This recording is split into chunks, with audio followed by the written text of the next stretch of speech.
Hello class, welcome to next video जिसके अंदर मैं बात करने वाला हूँ आपका अकाउंट का। क्लास 11th का अकाउंटेंसी नाम है और चैप्टर का नाम है इंट्रोडक्शन ऑफ अकाउंटिंग। आज हम पूरी इंट्रोडक्शन करने वाले हैं, ब्रीफली वन शॉट रिवीजन है ये, जिसके अंदर आपका थ्योरेटिकल पूरा कंप्लीट हो जाएगा। इसके अलावा और कुछ नहीं आने वाला है, ठीक है। तो इसके अंदर, इस वीडियो के अंदर आपको कुछ इम्पोर्टेंट चीज़ का या फिर कुछ इम्पोर्टेंट नोटिस का आपको ध्यान रखना है। सबसे पहले तो आपको चैनल को सब्सक्राइब करना है ताकि आगे आने वाली जितने भी आपके चैप्टर हैं उन सभी का नोटिफिकेशन आप तक पहुंचे, ठीक है। वीडियो को पूरा देखना है क्योंकि देखो, कुछ स्टूडेंट होते हैं जो आधा वीडियो देख लेते हैं, फिर कहते हैं कि हाँ हमें सारा आ गया, और उसके बाद एग्जामिनेशन के अंदर जाने के बाद कहते हैं कि मैं भूल गया कुछ या फिर कुछ रह गया। कुछ अकाउंट में जो सब ज़्यादा इम्पोर्टेंट जो बेस रहता है वो सिर्फ रहता है शब्दों का। कुछ शब्द होते हैं अकाउंट के अंदर जो अलग रहते हैं, और वीडियो स्किप या वीडियो छोड़ के जाने के बाद आपको एक आध शब्द रह जाता है तो उसे स्किप मत करना, ठीक है। और अगर वीडियो अच्छी लगे तो अपने सभी दोस्तों के साथ शेयर करना। कोई डाउट हो आपको कि कुछ समझ नहीं आया या फिर अगले चैप्टर से रिलेटेड कुछ डाउट हो तो आप कमेंट कर सकते हो, ठीक है। और अच्छी लगे तो वीडियो को लाइक करना, ठीक है। तो ये वीडियो स्पेशली मैंने एवरी कॉमर्स स्टूडेंट के लिए बनाई है, सभी के सभी कॉमर्स स्टूडेंटों के लिए, ठीक है। वन शॉट रिवीजन करने वाले हैं अकाउंट का, इंट्रोडक्शन ऑफ अकाउंट, ठीक है। चैनल का नाम आपका ये रहा। आप सर्च करके जो भी आपको सर्च करना है, जैसे बिजनेस का पहला चैप्टर, ठीक है, nature and purpose of business by name, ठीक है, इस तरीके से आप सर्च कर सकते हो, ठीक है। तो अब स्टार्ट करते हैं सबसे पहले मीनिंग से, और उसके बाद देखेंगे डेफिनेशन। सबसे पहले देखेंगे बात कि मीनिंग और डेफिनेशन के बीच में डिफरेंस क्या होता है। ये दोनों के दोनों ही अलग टर्म है और इनका ही अपना अलग मतलब रहता है, तो वो देखेंगे।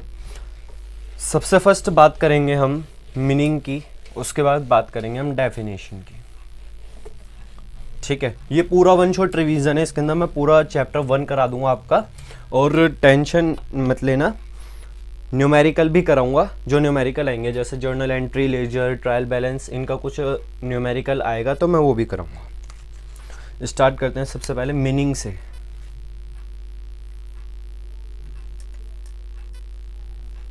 Meaning of accounting.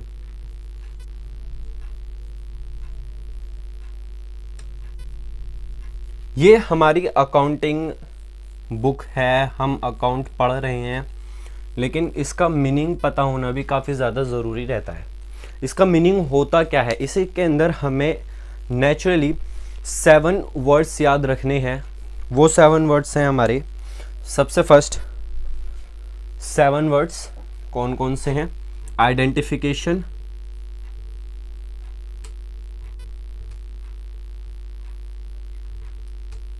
Measuring,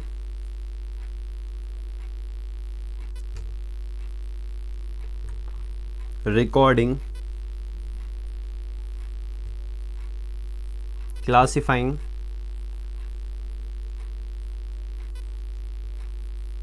summarising,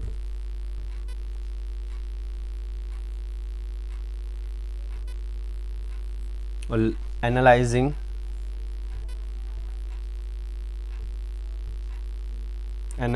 and इंटरप्रिएटिंग।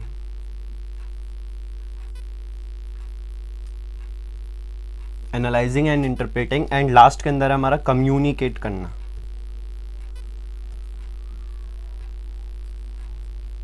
Communicate किससे करेंगे हम? अपने जो यूजर्स हैं, जो उस फाइनेंशियल इंफॉर्मेशन को यूज करने वाले हैं। आपको ये याद होनी चाहिए, identification, measuring, recording, classifying, summarising, analysing and interpreting, and last के अंदर है कम्युनिकेशन। ये आपको याद होना चाहिए। सबसे पहले आइडेंटिफिकेशन का मतलब क्या रहता है कि हमें आइडेंटिफाई करना है उन ट्रांजैक्शनों को जो रिलेटेड हैं हमारे बिजनेस ट्रांजैक्शन से। बिजनेस ट्रांजैक्शन वो ट्रांजैक्शन होती हैं जो हमारे रिलेटेड रहती हैं buying and selling of goods and services से, ठीक है। और उसके बाद फिर हमें मेज़र करना होगा कि वे सभी के सभी जो ट्रांजैक्शन हुई हैं वो मनी की टर्म में होनी चाहिए। और नेक्स्ट हमारा रिकॉर्डिंग का मतलब क्या होता है? रिकॉर्डिंग जो आप सबसे पहला स्टेप फॉलो करते हैं, जो सबसे पहला प्रोसेस है अकाउंटिंग का, जर्नल एंट्री, जर्नल। रिकॉर्डिंग को बोला जाता है जर्नल। ठीक है, रिकॉर्डिंग मतलब जर्नल। सबसे पहला स्टेप हम यहाँ पर परफॉर्म करेंगे जब हमने छाट लिया कि हाँ ये ट्रांजैक्शन मनी से रिलेटेड है और ये बिजनेस ट्रांजैक्शन है, तो इसको रिकॉर्ड करा जाता है जर्नल की बुक में, in the book of journal. ठीक है, जर्नल की अलग बुक बनाई जाती है, उसके अंदर रिकॉर्ड करा जाता है। उसके बाद क्लासिफिकेशन का मतलब जर्नल एंट्री करने के बाद आप क्या बनाते हो, नेक्स्ट लेजर अकाउंट, लेजर। ठीक है, उसके बाद उसके बाद समराइजिंग का मतलब क्या होता है, आप लास्ट के अंदर बनाते हो सबसे एंड में। समराइजिंग का मतलब होता है कि समरी की फॉर्म में, समरी की फॉर्म के अंदर देखा जाए तो हम सिर्फ दो ही चीज बनाते हैं, एक तो अपना P&L यानी profit and loss, profit and loss account. ठीक है, ये हमारा एक फाइनेंशियल स्टेटमेंट है। और नेक्स्ट है हमारा बैलेंस शीट।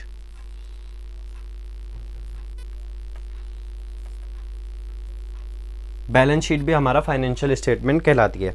ये दोनों के दोनों अकाउंट हमारे जब बनते हैं, जब हमारा दोनों के दोनों ही अकाउंट हमारे ये जब बनते हैं, जब हमारा सोल प्रोप्राइटर का खुद का एक अकाउंट रहता है। मतलब सोल प्रोप्राइटर कौन, वो इंसान जो अपना खुद सिंगल अपना बिजनेस चला रहा है, जो मैं आपको बिजनेस के चैप्टर में बता चुका हूँ, चैप्टर नंबर 2 के अंदर, फॉर्म्स ऑफ बिजनेस ऑर्गेनाइजेशन। ठीक है, ये हो गया कंपनी के लिए, सोल प्रोप्राइटर के लिए। लेकिन अगर मैं वही बात करूं कि हमारी NGO है, ये तो हो गया वो कंपनी जिनका मेन मोटिव रहता है प्रॉफिट अर्निंग का।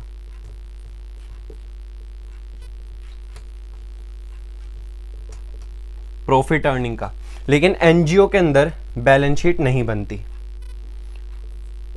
NGO का मतलब नॉन गवर्नमेंट ऑर्गेनाइजेशन। ठीक है, इनके अंदर नॉन गवर्नमेंट ऑर्गेनाइजेशन वो ऑर्गेनाइजेशन जिनका मेन मोटिव रहता है सेटिस्फैक्शन को फुलफिल करना, यानी कि हम NGO को नॉन इकोनॉमिक एक्टिविटी के अंदर लिख सकते हैं। ठीक है, तो इसके अंदर हमें बनाना क्या पड़ता है, इनकम एंड, इसके अंदर हम बनाते हैं income and expenditure, income and expenditure account. Income and expenditure account इसके अंदर बनाया जाता है, जो हमारा फाइनेंशियल स्टेटमेंट जिसके अंदर दिखाई जाती है। काफ़ी बड़ा ही आप क्लास 12 के अंदर पढ़ोगे अपने अकाउंट के अंदर। ठीक है, लेकिन ये जो हमारा बैलेंस शीट है ये हमारा सोल प्रोप्राइटर की है। ठीक है, ये बैलेंस शीट P&L ये हमारा सोल प्रोप्राइटर का है।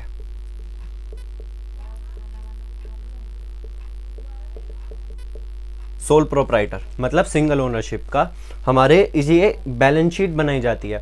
ये बैलेंस शीट किस तरीके से बनती है ये आप सभी को पता होगा। देखो, ये मैं इस टाइम पर जो वीडियो बना रहा हूँ ये आपको सबको पता होगा कि होता क्या क्या है। तो बैलेंस शीट का नॉर्मल फॉर्मेट देखा जाए तो इस तरीके से बनती है, balance sheet at the end of the year. ठीक है, और यहाँ पर लिखा जाता है लाइबिलिटी, अमाउंट, एसेट्स और अमाउंट। इस तरीके से आप दिखाते हो, एक तरफ लाइबिलिटी और एक तरफ एसेट साइड। लाइबिलिटी की साइड को आप कभी भी डेबिट साइड मत लिखना, क्योंकि लाइबिलिटी, क्योंकि इस टाइम पर ये अकाउंट जो बनाया जाता है इसमें डेबिट क्रेडिट कुछ होता नहीं है, सिर्फ हम अपनी एसेट्स और लाइबिलिटी को इक्वल दिखाना रहता है। अब इसके अलावा भी एक और बैलेंस शीट बनती है जो हमारी कंपनी की रहती है। वो कंपनी जो हमारी प्राइवेट लिमिटेड कंपनीज होती हैं, तो उनकी बैलेंस शीट इससे थोड़ी अलग बनती है, कुछ इस तरीके से। ठीक है, इनका इस तरीके से चलता है, यहाँ पर एसेट्स है, फिर लाइबिलिटीज़ हैं, इस तरीके से चलता है। तो कंपनी की बैलेंस शीट अलग रहती है और जो हमारी नॉर्मल सोल प्रोप्राइटर की बैलेंस शीट है वो अलग रहती है। ठीक है, यहाँ तक आप समझ गए। इन 7 चीज़ों को आपको याद रखना है। उसके बाद समराइजिंग में आपको बता चुका हूँ। एनालाइजिंग एंड इंटरप्रेटिंग का मतलब क्या होता है, आप क्लास 12 के अंदर चैप्टर पढ़ोगे अपनी एनालाइजेशन का, वो अपना अलग से खुद ही चैप्टर है। Comparative common size statement, cash flow statement, ठीक है, अकाउंटिंग रेशियो, ये सब आपके अलग चैप्टर हैं। ठीक है, तो वे सभी के सभी जितने भी मैंने आपको बताया, accounting ratio, cash flow statement, ये आप नोट कर लो। और जब आप ये आंसर लिखोगे ना, इनका एग्जाम्पल लिखोगे, जैसे इनके फीचर्स एंड करेक्टरिस्टिक्स में आप लिख सकते हो इनको, यही इसके फीचर्स हैं और यही करेक्टरिस्टिक्स हैं। जैसे मैंने आपको बिजनेस में बताया था, फीचर्स और करेक्टरिस्टिक्स से मीनिंग याद करेंगे और मीनिंग से फीचर्स एंड करेक्टरिस्टिक्स। तो ये फीचर्स एंड करेक्टरिस्टिक्स हैं। ठीक है, फीचर एंड करेक्टरिस्टिक के अंदर जब आप इसको एक्सप्लेन करोगे एनालाइजेशन एंड इंटरप्रेटिंग को, तो उसके अंदर आप लिख सकते हो इसके एग्जाम्पल के लिए अकाउंटिंग रेशियो, अकाउंटिंग रेशियो, ठीक है। और उसके बाद cash flow statement,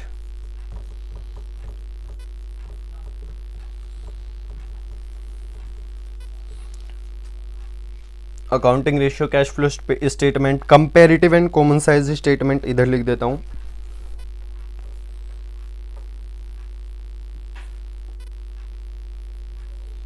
comparative and common size statement, ठीक है। इस तरीके के ये आप इसके अंदर एग्जाम्पल लिख सकते हो। लेकिन कम्युनिकेशन की बात करें तो कम्युनिकेशन का मतलब होता है यूजर्स से, कम्युनिकेट करना पड़ता है हमें यूजर्स से, जो हमारे ऑर्गेनाइजेशन के यूजर्स हैं उनसे हमें कम्युनिकेट करना पड़ता है।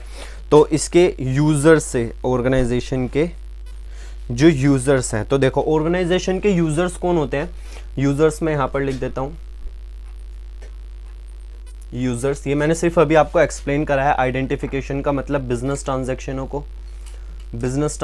को आपको लिखना है। और वहीं मैं दूसरी जगह बात करूं मेजरिंग की, बिजनेस ट्रांजैक्शन, मेजरिंग का मतलब जो हम ट्रांजैक्शन करेंगे वो ट्रांजैक्शन मनी की फॉर्म में होना चाहिए, ठीक है, मनी की फॉर्म में होना चाहिए। रिकॉर्डिंग का मतलब मैं आपको बता चुका हूँ, जर्नल बुक। क्लासिफिकेशन का मतलब लेजर ट्रायल बैलेंस, ठीक है। और इसके अंदर जो हमारा समराइजिंग के अंदर आता है, इसके अंदर P&L अकाउंट और बैलेंस शीट अकाउंट। अगर हमारे सिंगल ओनरशिप है, मतलब सोल प्रोप्राइटर का अगर हम अकाउंट ट्रीटमेंट कर रहे हैं, अकाउंट का ट्रीटमेंट कर रहे हैं। लेकिन वहीं अगर हम एनजीओ का कर रहे हैं तो एनजीओ के अंदर सिर्फ ये बनाया जाता है income and statement account, income and expenditure account. और अगर हम कंपनी का कर रहे हैं तो उसकी बैलेंस शीट अलग रहती है, बाकी ये सब सेम रहता है, ठीक है। तो इस तरीके से आप एक्सप्लेन कर सकते हो अगर क्वेश्चन बड़ा आए तो, ठीक है। नेक्स्ट है analysing and interpreting. Analysing and interpreting का मतलब होता है कि comparative and common size statement जो आप क्लास 12th में पढ़ोगे, ये आपका है नहीं, मैं आपको बता रहा हूँ, इनका आपको सिर्फ नाम याद रखना है, ठीक है। Comparative and common size statement, accounting ratio, cash flow statement. Next हमारा कम्युनिकेट। कम्युनिकेट हम किसको करते हैं, यूजर से। और हमारे यूजर्स कितने तरीके के होते हैं, 2 तरीके के हमारे यूजर्स होते हैं, internal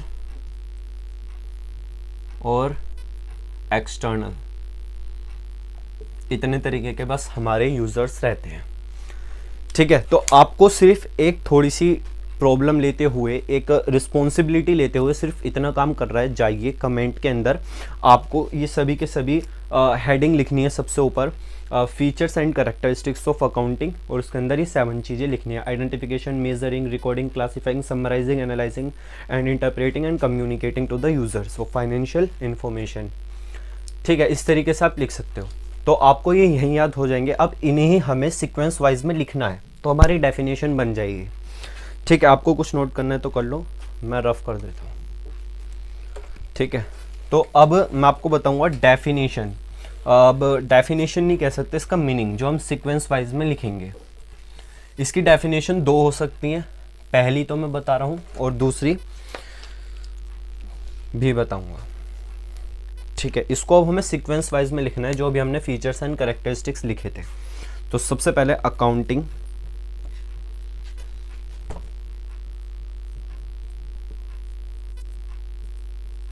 is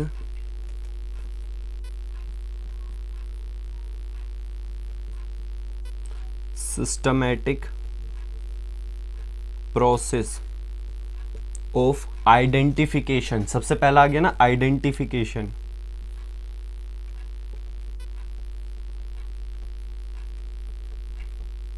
identification coma measuring,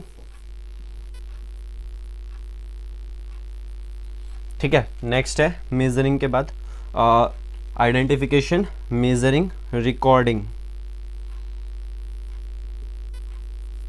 classifying, summarising,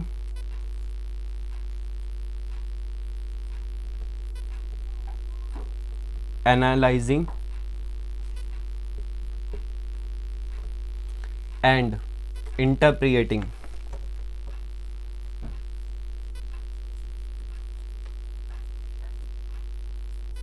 and interpreting next हमारा communicating,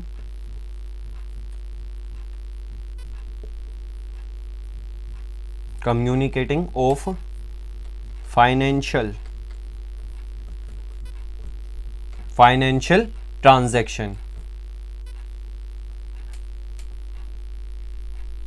financial transaction to the users, ठीक है, टू द यूजर्स। तो देखो ये आपको सबसे पहले याद होनी चाहिए।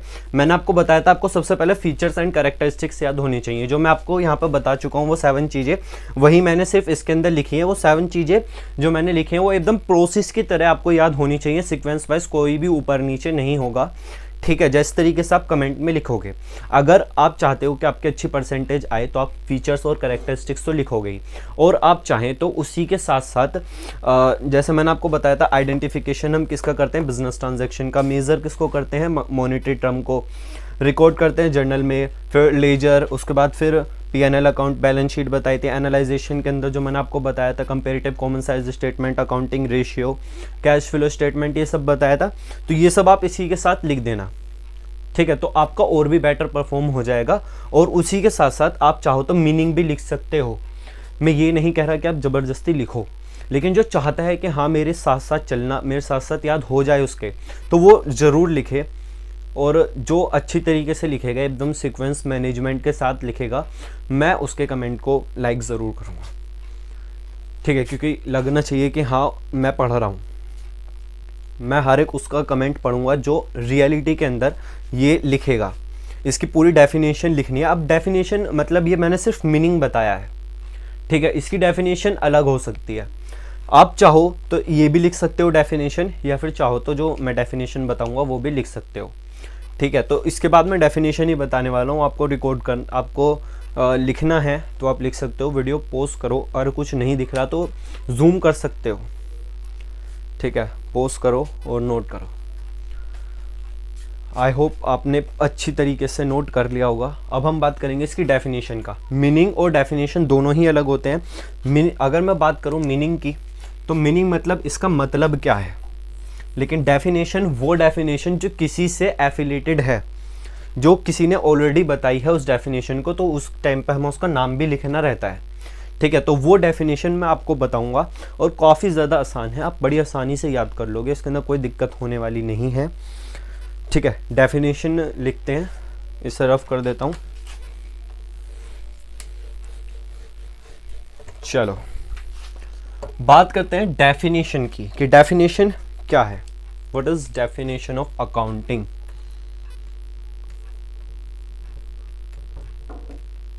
डेफिनेशन ऑफ अकाउंटिंग, ठीक है। तो देखो मैं वो डेफिनेशन बताऊंगा जो जर्नली हर एक को आनी ही आनी चाहिए। तो according two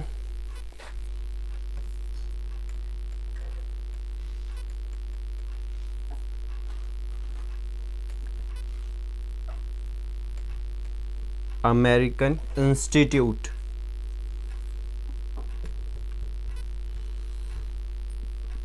of certified public accountant,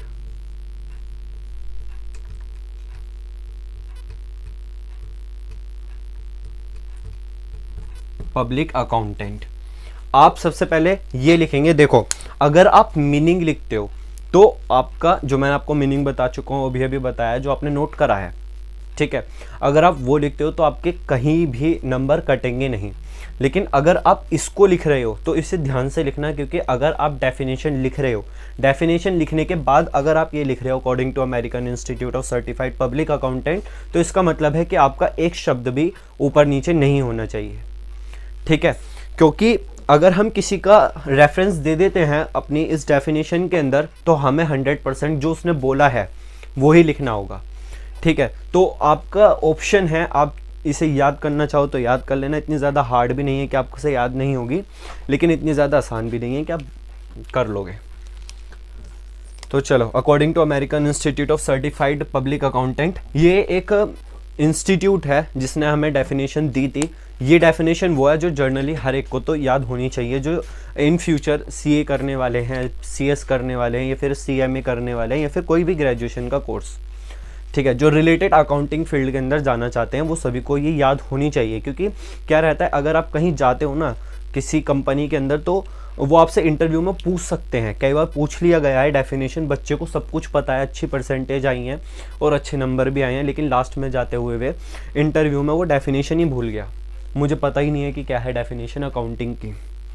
तो इसलिए मैंने आपको फीचर्स एंड कैरेक्टरिस्टिक्स याद कराए सबसे पहले, उन्हीं सीक्वेंस वाइज को आप लिख देना या फिर बोल देना बस, या आप कभी नहीं भूलोगे। Identification, measuring, recording, classifying, summarising, analysing and interpreting and last के अंदर कम्युनिकेशन। ठीक है, ये बहुत ज़्यादा आसान है। अब देखते हैं definition.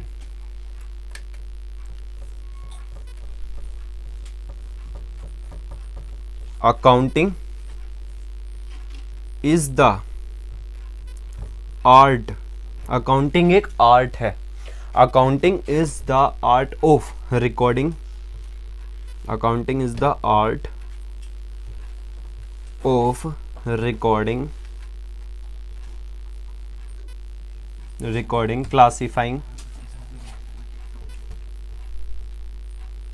Classifying, summarising,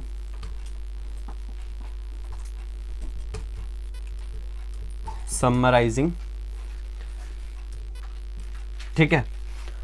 accounting is the art of recording, classifying, summarising in a significance manner,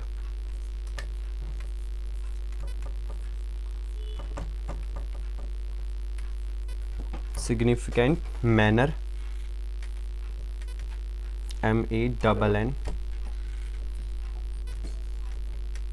significant manner, and it term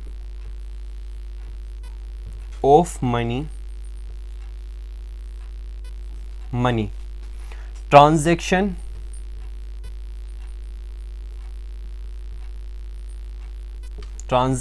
and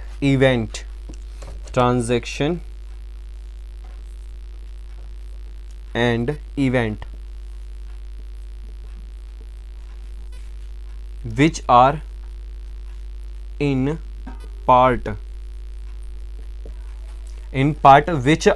part at last of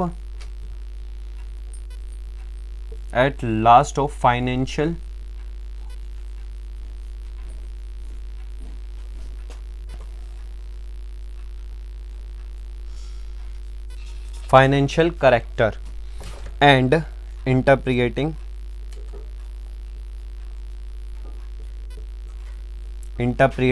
the result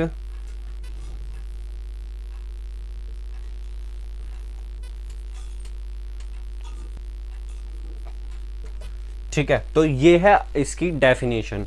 जो आप चाहो तो वीडियो पॉज करो, आराम से कॉपी के अंदर नोट करो, नोट करने के बाद थोड़ा टाइम लो और इसे याद करो। अकाउंटिंग एक आर्ट है जिसके अंदर हम रिकॉर्ड करते हैं, क्लासिफाइंग करते हैं और सिग्निफिकेंस करते हैं। जो हमारा सिग्निफिकेंस मैनर के अंदर होता है, जिसके अंदर हमें टर्म ऑफ मनी, जो मनी की टर्म में होते हैं, ट्रांजैक्शन और event which are in part at last of financial character के होने चाहिए, और उसके बाद एंड इंटरप्रेटिंग द रिजल्ट। ठीक है, तो ये है डेफिनेशन। अगर किसी ने पूछा आपसे पेपर के अंदर कि what is the definition of accounting, तो आप ये लिखेंगे। And what is the concept of accounting, concept पूछ लिया जाए तो आप मीनिंग लिखोगे और उसके साथ साथ फीचर्स लिखोगे। अगर आपसे कॉन्सेप्ट पूछ लिया जाए तो कॉन्सेप्ट के अंदर आप क्या लिखोगे, मीनिंग एंड फीचर्स या फिर कैरेक्टरिस्टिक्स कह लो। ठीक है, तो ये लिखोगे आप कॉन्सेप्ट में, लेकिन ये आप डेफिनेशन में लिखोगे। अगर किसी ने आपसे पूछ लिया कि डेफिनेशन क्या है अकाउंटिंग की, ठीक है, ये 2 क्वेश्चन पूछे जा सकते हैं, मैंने आपके पूरे क्लियर कर दिए गए हैं। ठीक है, इनके अलावा अगर आपको कुछ और डाउट होता है तो आप कमेंट में अभी पूछ लो, क्योंकि इसके आगे जब हम बढ़ेंगे तो शायद आपको आगे जाकर याद ना रहे। ठीक है, कुछ नोट करना है तो आप नोट कर सकते हो। इसके बाद फिर हम देखेंगे कि अपने इसके लिमिटेशन क्या हैं, इसके मेरिट्स क्या हैं, इसके डिसएडवांटेजेस क्या हैं और उसके फीचर्स क्या हैं। ठीक है, आप नोट कर लो, मैं हो जाता हूँ साइड। आई होप क्लास आपने नोट कर लिया होगा। अब हम करते हैं नेक्स्ट टॉपिक की बात, जिस टॉपिक के अंदर हम बात करने वाले हैं। जितने टॉपिक हैं सिर्फ यही हैं, आप वीडियो पॉज करो, आराम से नोट कर लो। अकाउंटिंग प्रोसेस मैं आपको बताऊंगा इस तरफ, ठीक है। अकाउंटिंग प्रोसेस को छोड़कर बाकी सब आप ये नोट कर सकते हो, ठीक है। वीडियो पॉज करो और जूम कर लो, जूम करके आराम से देख सकते हो, ठीक है। तो अब स्टार्ट करते हैं। सबसे फर्स्ट, ऑब्जेक्टिव ऑफ अकाउंटिंग, मतलब किस कारण की वजह से हमें अकाउंटिंग करनी पड़ती है। तो सबसे पहले अकाउंटिंग की वजह से हम अपना मेंटेन कर पाते हैं अकाउंटिंग के रिकॉर्ड्स को। जितने भी हमारी अकाउंटिंग के रिकॉर्ड्स करे जाते हैं उससे हम कहीं ना कहीं पता लगा सकते हैं कि हमारा कितना एक्सपेंडिचर हुआ है और कितनी हमारी इनकम हुई है। तो इसलिए फैसिलिटेट करता है मेंटेन अकाउंटिंग रिकॉर्ड्स, ठीक है। उसके बाद determine, it help to determine profit and loss. ये कहीं ना कहीं हमें प्रॉफिट एंड लॉस को डिटरमाइन करने में हेल्प करता है। जो कि आप प्रॉफिट एंड लॉस निकालते हो उसका एक अलग अकाउंट बनाया जाता है P&L अकाउंट के नाम से, जो मैं आपको आगे बताऊंगा, ठीक है। लेकिन फिलहाल कि ये फैसिलिटेट करता है प्रॉफिट एंड लॉस अकाउंट के अंदर, ठीक है। उसके बाद डिटरमाइन फाइनेंशियल पोजीशन, ये हमारी फाइनेंशियल पोजीशंस को बताता है, ठीक है। अकाउंटिंग करने से हमें पता लगेगा कि हमारे कितने एक्सपेंडिचर है, कितने डेटर हैं, कितने क्रेडिटर हैं, कितने हमें बिल्स पे करने हैं, हमें कितने बिल्स रिसीव करने हैं, सभी के सभी एसेट्स और सभी की सभी लाइबिलिटीज़ हमें बताता है। तो हमारे फाइनेंशियल पोजीशंस को पता लगाया जा सकता है, ठीक है। किस तरीके से, अगर हम अपनी प्रीवियस बैलेंस शीट को इस वाली बैलेंस शीट से, आज की बैलेंस शीट से कंपेयर करें तो हमें पता लगेगा कि हमने इम्प्रूवमेंट करा है या फिर हमारी फाइनेंशियल पोजीशन डाउन में जा रही है। तो इससे हमें पता लग जाता है अकाउंट से, क्योंकि जब हम अकाउंटिंग के प्रोसेस को फॉलो करेंगे तो लास्ट में बैलेंस शीट आएगा, और जब बैलेंस शीट ही नहीं हुई तो आप कंपेरिजन कहाँ से करोगे। तो प्रॉफिट एंड लॉस को बताता है, बैलेंस शीट से कहीं ना कहीं हमें हेल्प मिलती है, और फैसिलिटेट करता है मैनेजमेंट को, क्योंकि मैनेजमेंट को सभी के सभी डिसीजन लेने होते हैं अपने बिजनेस से रिलेटेड। तो उसे पता होना चाहिए कि हमारी कंपनी के अंदर इस वक्त कितने खर्चे हैं। इसका बेस्ट एग्जांपल है, आप फ्यूचर के अंदर पढ़ोगे बिजनेस स्टडीज़ के अंदर। नेक्स्ट आपका टॉपिक रहेगा, नेक्स्ट क्लास में जब आप जाओगे, क्लास 12 के अंदर बिजनेस स्टडीज़ के अंदर एक अलग चैप्टर दे रखा है फाइनेंशियल डिसीजन से रिलेटेड। तो जो भी हम फाइनेंशियल डिसीजन लेते हैं उसके अंदर हमें पता करना पड़ता है कि हमारे डेट इशू करें या फिर इक्विटी यानी डिबेंचर इशू करें या फिर शेयर्स इशू करें। आप सिंपल समझो कि डिबेंचर और शेयर्स की बात करी गई है। डिबेंचर मतलब लोन जिन्हें बोला जाता है, एक तरीके से लोन की तरह ही काम करते हैं, और शेयर्स हमारे लिए फ़ायदे होते हैं। अगर हम अपने पॉइंट ऑफ व्यू से देखें तो हमारे लिए डिबेंचर काफ़ी ज़्यादा रिस्की होते हैं, लेकिन पब्लिक के पॉइंट ऑफ व्यू से देखें तो हमारे लिए शेयर्स काफ़ी ज़्यादा रिस्की रहते हैं, ठीक है। इनको आपने को देखना नहीं है, सिर्फ आपको ये देखना है कि हाँ, ये हमें डिबेंचर और शेयर्स से रिलेटेड बात करी गई है, ठीक है। तो ये हमें कहीं ना कहीं फैसिलिटेट करता है फाइनेंशियल मैनेजर को। जो फाइनेंशियल मैनेजर रहता है ना, वो उसे डिसाइड करना पड़ता है कि कहाँ से पैसा इरेज करें। तो यही दो तरीके होते हैं, या फिर तो डिबेंचर इशू करें या फिर शेयर्स इशू करें। डिबेंचर आपने ज़्यादा सुने नहीं होगा, शेयर्स आपने सुना होगा। तो शेयर्स से आप समझो कि शेयर्स इशू करें या ना करें, ये पता करता है हमें अकाउंटिंग से, ठीक है। Provide accounting information to the users, accounting information को यूजर्स तक पहुंचाता है। यूजर्स मतलब दो तरीके के यूजर्स रहते हैं जो हम आगे पढ़ेंगे, ठीक है। आप सिर्फ फिलहाल यहाँ तक इतना समझो कि यूजर्स तक हमारी इंफॉर्मेशन पहुंचाता है फाइनेंशियल से रिलेटेड जितनी भी रहती है। नेक्स्ट है, ये हमारे बिजनेस के एसेट्स को प्रोटेक्ट करता है, बचाता है। क्यों? क्योंकि अगर हम टाइम टू टाइम अपनी डेप्रिसिएशन कैलकुलेट करते रहेंगे तो हमारे अपनी उसकी जो हमारी एसेट्स की एक्चुअल वैल्यू है वो हमें पता रहेगी, और उसके अकॉर्डिंग हम उसको यूज़ करेंगे, ठीक है। नेक्स्ट है इसके फीचर्स ऑफ अकाउंटिंग। तो देखो, अभी तक मैंने सिर्फ आपको दो ही टास्क दिए हैं, कौन कौन से हो मैं दोबारा लिख देता हूँ। सबसे पहले तो आपको डेफिनेशन, ठीक है, मीनिंग और फीचर्स, ये तीन चीजें आपको सिर्फ कुछ नहीं करना है, थोड़ा सा टाइम दो और इसको लिखो कमेंट में, ठीक है। लिखो और भेजो, सेंड करो, ठीक है, सिर्फ यही 3 चीज़ें आपको लिखनी है। ऑब्जेक्टिव आपके आसानी से याद हो जाएंगे, फीचर्स याद हो जाएंगे, एडवांटेजेस, डिसएडवांटेजेस, लिमिटेशन, डिसएडवांटेजेस की ज़रूरत है नहीं, लिमिटेशन आपके याद हो जाएंगी। प्रोसेस मैं आपको बता दूंगा इस तरीके से कि आपको याद करने की ज़रूरत है नहीं, और ब्रांचेस आपको ज़्यादा ज़रूरी है नहीं, ब्रांचेस बस आपको पता होना चाहिए कि हाँ अकाउंट की भी ब्रांचेस होती हैं। ठीक है, और यूज़र्स कौन होते हैं वो मैं अभी आपको बता दूंगा। ठीक है, तो फिलहाल आप ऑब्जेक्टिव तक समझो कि ऑब्जेक्टिव तक आपका क्लियर है, तो आप कमेंट में बताओ येस और नो। ठीक है, अब नेक्स्ट बात करते हैं फीचर्स ऑफ अकाउंटिंग। आपने लिख दिया होगा कमेंट के अंदर येस और नो। ठीक है, नहीं लिखा तो जाकर लिखो। और अब मैं स्टार्ट करूँगा features of accounting. Features of accounting का मतलब क्या होता है कि फीचर्स क्या क्या होते हैं अकाउंटिंग के। ठीक है, तो फीचर्स स्टार्ट करते हैं। सबसे पहले ये मेंटेन करता है अकाउंटिंग रिकॉर्ड्स को, systematic record of accounting, maintain systematic accounting records. जो हम अकाउंट की बुक बनाते हैं ना, जितने भी हम ये सब लेजर ट्रांजैक्शन ये सब रिकॉर्ड करेंगे, ये सब बुक ऑफ अकाउंट के अंदर करेंगे। ठीक है, तो उसको मेंटेन रखने का काम भी अकाउंट का ही है, अकाउंटेंट का। या फिर हमारे जो हमारी बुक ऑफ अकाउंट है ना, उसे कौन कौन देख सकता है, वो हमारे यूज़र्स देख सकते हैं, और यूज़र्स आपको पता लगेगा आगे जाकर। तो मुझे अभी तक जैसा लगा कि इन सब चीज़ों में आपको यूज़र्स की दिक्कत आ रही है, तो सबसे पहले यूज़र्स करते हैं, इसे ब्रेक करके इसको 1 मिनट रोकते हैं। सबसे पहले यूज़र्स की बात करते हैं, क्योंकि काफ़ी टाइम आ चुके हैं हमारे, क्या आप शायद आगे भी आए। तो यूज़र्स की बात करते हैं। यूज़र्स हमारे 2 तरीके के होते हैं, एक्सटर्नल और इंटरनल। एक्सटर्नल का मतलब आप सभी जानते हैं, वो जो हमारी कंपनी के बाहर हो, लेकिन इंटरनल का मतलब क्या होता है, वो जो हमारी कंपनी के अंदर हो। ठीक है, तो एक्सटर्नल की सबसे पहले बात करते हैं। एक्सटर्नल के अंदर कौन कौन आता है हमारा, आप चाहो तो इसे कमेंट में भी लिख सकते हो, नहीं तो आप अपनी कॉपी में भी लिख सकते हो। ठीक है, गवर्नमेंट हो गई, ठीक है, बैंक्स हो गए, ठीक है, पब्लिक हो गई, पब्लिक, इस तरीके से ये सब हमारे एक्सटर्नल के आते हैं। लेकिन इंटरनल के अंदर हमारे सिर्फ 2 ही आते हैं, ओनर।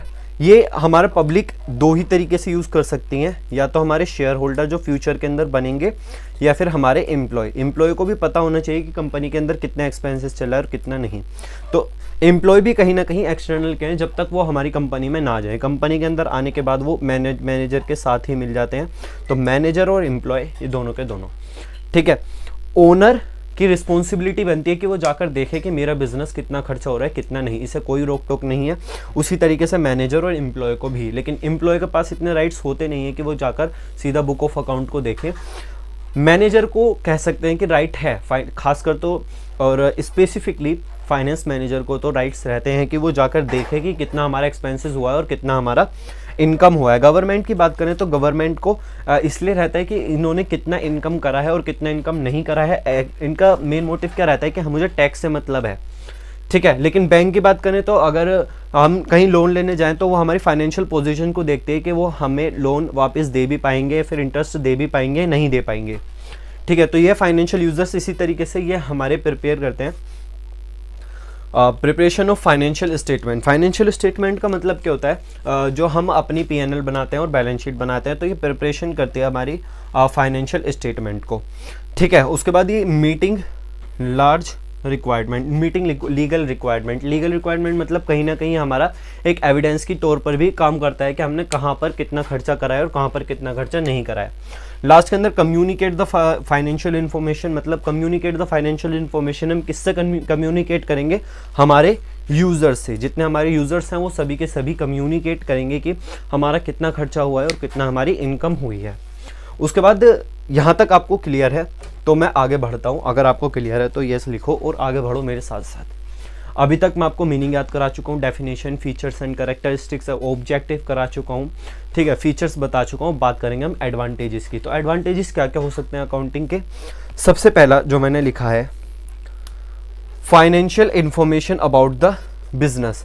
हम अगर अकाउंटिंग करेंगे तो हमें उससे फ़ायदे क्या क्या है कि हमारी फाइनेंशियल इंफॉर्मेशन मिलेगी, मैनेजमेंट को हेल्प मिलेगी, और ये रिप्लेस करता है मेमोरी को, क्योंकि जब हम अपनी डेप्रिसिएशन लगाएंगे, जिस भी आप तरीके से कर रहे हो, 2 तरीके से कर सकते हैं डेप्रिसिएशन।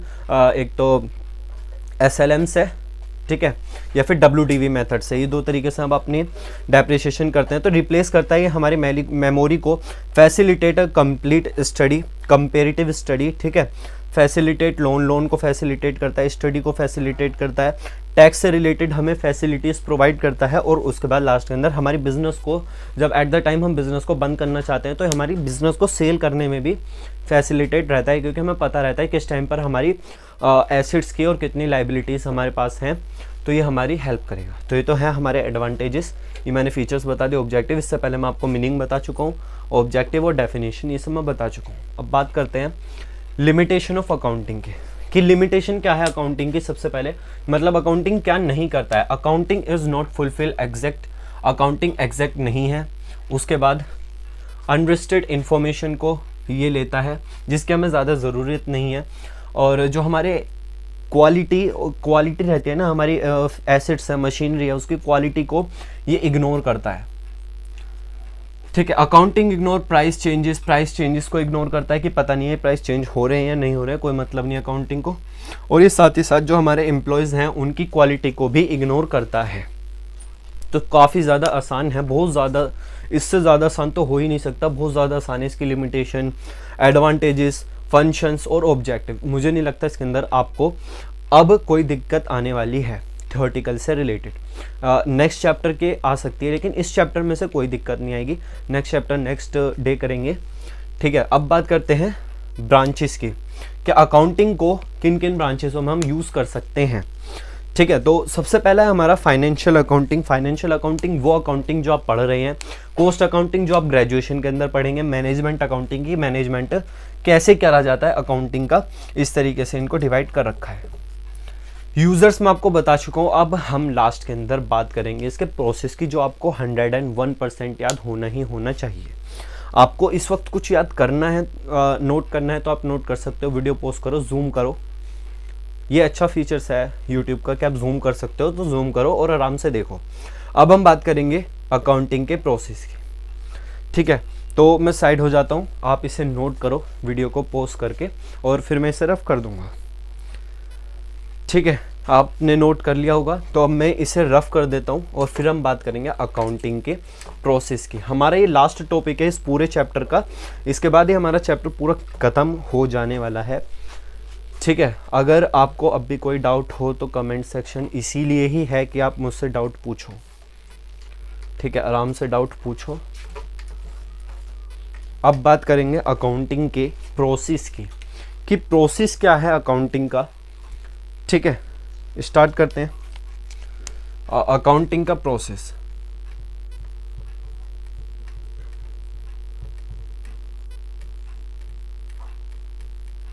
अकाउंटिंग का प्रोसेस तो ध्यान से समझो, जैसा मैंने सबसे पहले कहा था आपसे कि आइडेंटिफिकेशन करना है और मेजरिंग करना है, वो सब आपको याद है, लेकिन वो भी रहता है उसका पार्ट, लेकिन ज़्यादा जो हम प्रैक्टिकली परफॉर्म करते हैं वो करते हैं अपने जर्नल एंट्री से स्टार्ट। तो सबसे पहले हम करेंगे क्या, जर्नल एंट्री।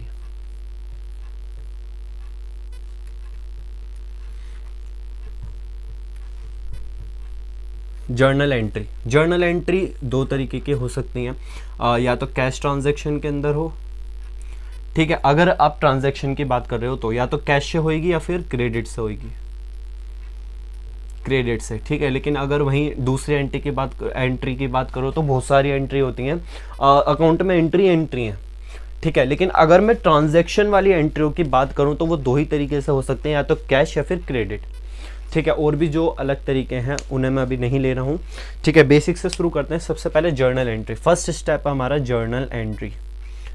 जर्नल एंट्री के बाद आप सेकेंडली क्या करते हो, लेजर बनाते हो। इसे लेजर नहीं कहते हैं, इसे लेजर कहते हैं। एक्चुअली के अंदर इसका प्रोनाउंसिएशन यही है कि लेजर, लेजर्स। थर्ड, लेजर्स के अंदर हम क्या करते हैं, इनका स्पेसिफिकली अकाउंट बनाया जाता है। जैसे हमारी काफ़ी ज़्यादा एंट्री हुई है, काफ़ी ज़्यादा क्रेडिट हुआ है मोहन से, तो मोहन का अलग बना दिया जाएगा।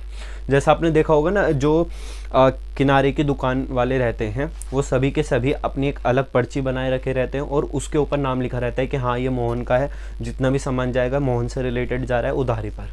तो इस तरीके से इनका अलग बना दिया जाता है। और इसको करने के बाद फिर हम क्या करते हैं, ट्रायल बैलेंस बनाते हैं।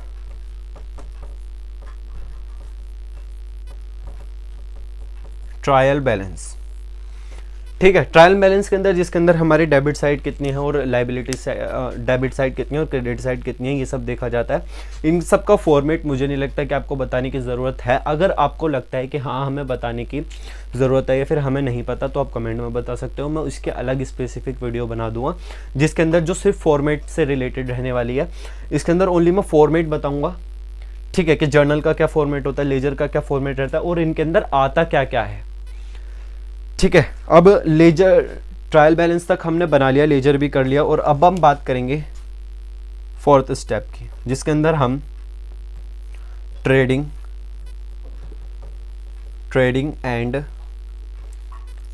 P&L अकाउंट बनाते हैं। P&L अकाउंट मतलब प्रॉफिट एंड लॉस अकाउंट को ही मैं बोलता हूं कि P&L अकाउंट है वो।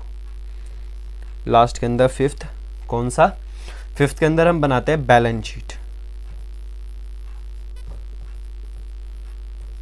बैलेंस शीट, हर एक को लगता है कि हाँ यार बैलेंस शीट बन गई तो हमारा यहाँ पर अकाउंटिंग का काम खत्म हो गया, लेकिन नहीं, एक्चुअली के अंदर हमारा यहाँ से काम स्टार्ट हुआ है। अब सिक्स्थ स्टेप हमारा क्या होता है, ठीक है। सिक्स्थ स्टेप के अंदर अभी तक हमने समराइजिंग तक कर लिया है, क्लासिफाइंग, समराइजिंग। अब हम करेंगे एनालाइजेशन।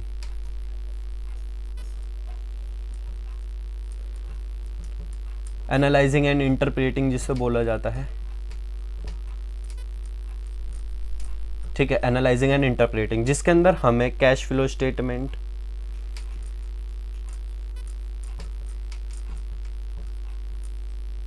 कैश फ्लो स्टेटमेंट हो गया, accounting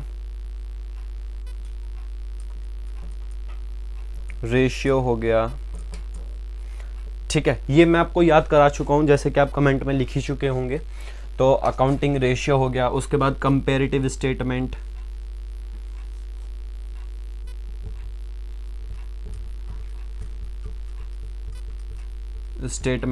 common size statement,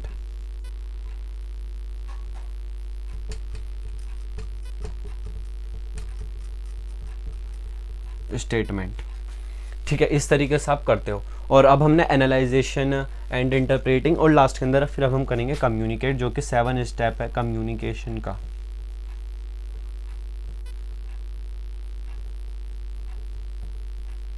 communication to the users, किससे करेंगे, यूजर्स से। यूजर्स दो ही तरीके के होते हैं जो मैं आपको बता चुका हूं, इंटरनल